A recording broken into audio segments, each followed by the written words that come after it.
आपका स्वागत है अपने YouTube channel RK study institute पर। और आज हम बात करेंगे क्लास 10 के चैप्टर नंबर 1 के इंट्रोडक्शन की वास्तविक संख्याएं। तो आई होप इस वीडियो में आप लगातार बने रहोगे और आपको हर एक चीज समझ में आएगी। तो स्टार्ट करते हैं हम अपनी वास्तविक संख्या की। तो वास्तविक संख्या को जानने से पहले जानते हैं कि जो हमारी संख्याएं होती है वो हमारी होती है दो प्रकार की। सबसे पहले जो संख्या दो प्रकार की होती है ना, कौन कौन सी होती है? काल्पनिक संख्या और एक वास्तविक संख्या। आपको काल्पनिक संख्या के बारे में ये बात में आपको पता चलेगा 10th क्लास के बाद, मतलब 11th या हम बात करें 12th की। तो हमारे को इसके बारे में ज्यादा नहीं जानना, हम जानेंगे वास्तविक संख्या के बारे में। वास्तविक संख्या कितने प्रकार की होती है? तो वास्तविक संख्या 5 प्रकार की होती है। इसके बारे में जान ले पहला हमारा है प्राकृतिक संख्या, दूसरा पूर्ण संख्या, तीसरा परिमेय, चौथा अपरिमेय और पांचवा पूर्णांक। हमारी संख्याएं जो होती है वो 5 प्रकार की होती है। ठीक है, अब इनके बारे में हम एक एक करके डिटेल से जानेंगे।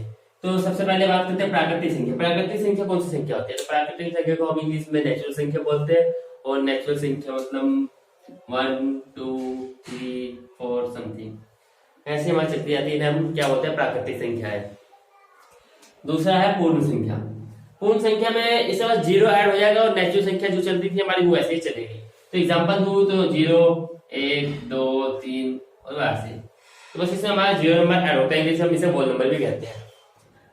तीसरा पूर्णांक के बारे में जानते हैं। जैसे हमने इसे पढ़ा है, ये हमारी सीधी गिनती होती है 1 से लेके हमारी चलती रहती है, और ये अगले हमारे 0 से लेकर चलती जाती है। तो अगले की बात करें कि पूर्णांक में हमारा माइनस भी आएगा, मतलब नेगेटिव और पॉजिटिव दोनों, और इसमें 0 भी होता है।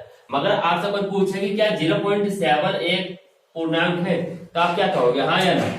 तो मैं तो ना ही कहूंगा, आप भी ना ही कहना है, क्योंकि हमारी कोई बड़ी संख्या क्या होती है? परिमेय संख्या पूर्णांक नहीं होती है। तो इसके बारे में हम जान चुके हैं। ठीक है, तो हमेशा ये कोई बड़ी संख्या हमारी क्या होगी?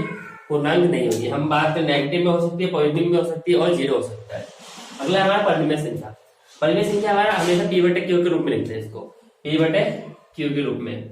और ये हमारा Q कभी भी 0 नहीं होगा। एग्जाम्पल दूं मैं आपको 4/0, तो ये हमारा है गलत, पर ये हमारी परिमेय संख्या नहीं है। मगर मैं बोलूं 0/4, तो ये हो सकता है। 1/3 ये हो सकता है। 1/2 ये हमारी ये परिमेय संख्या है।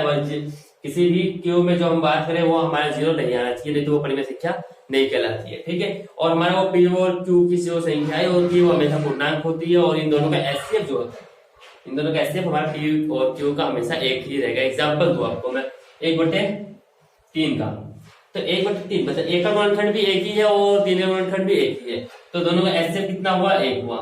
अब बात कर लेते हैं 2 और 4 की। क्या ये हमारा परिमेय संख्या है?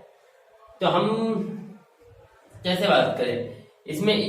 2 एकम 2 2 दूनी 4, मतलब 1/2 है हमारा, वो हमारा परिमेय संख्या है P/Q। इसके बाद बात करते हैं हम अपरिमेय संख्या। जो भी संख्या हमारी बच गई उसे हम अपरिमेय संख्या कहते हैं। जैसे अंडर रूट में बात करें, या एग्जाम्पल 1.001 फिर 0.001 ऐसे ये चलती आती है। ना ही ये कभी खत्म होगी और ना ही ये कभी रिपीट होगी।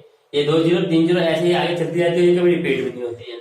हम बात करें कि 1.3 के ऊपर बात, या एग्जाम्पल तो 1.333 समथिंग, तो ये भी हमारी परिमेय संख्या है कि ये एक ही रिपीट हो रही है। हम इसे P/Q के रूप में लिख सकते हैं, मगर इसे नहीं लिखा जा सकता है, और ये हमारा क्या है? अपरिमेय संख्या है। आई होप आपको सब कुछ समझ में आ गया होगा, और कहीं कुछ समझ में ना आया तो वीडियो को दोबारा पीछे करके देखो, समझ में जरूर आएगा। यहाँ हम बात करेंगे इस चैप्टर में हमारे को एक यूक्लिड विभाजन परिमेय पढ़ना है। तो यूक्लिड विभाजन परिमेय में आप देखो एक दो चीज देखोगे, ए हो और बी हो, तो आपको ये नहीं पता है मैंने यहाँ क्या लिखा है। ए जो है हमारा बड़ा है बी से, तो एक एग्जांपल लेके अभी समझाऊंगा मैं आपको। फिलहाल एक हमारा एक फॉर्मूला है, ये जो हमारा ए है वो बराबर होगा BQ + R, और यहाँ पे हमारा बी क्या है बाहर के उससे बात करेंगे।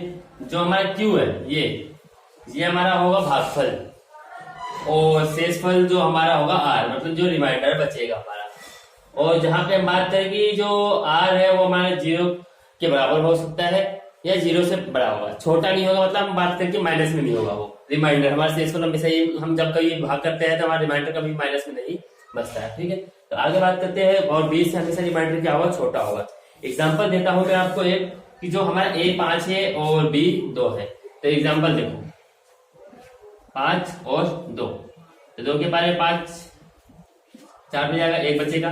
ठीक है, तो ये देखो ये 2 है हमारा, इसको हम इस फॉर्मूले में कैसे लिख सकते हैं? A बराबर में BQ प्लस में आर। तो ए हमारा क्या होगा 5 जो हमको क्वेश्चन में दे रखा है।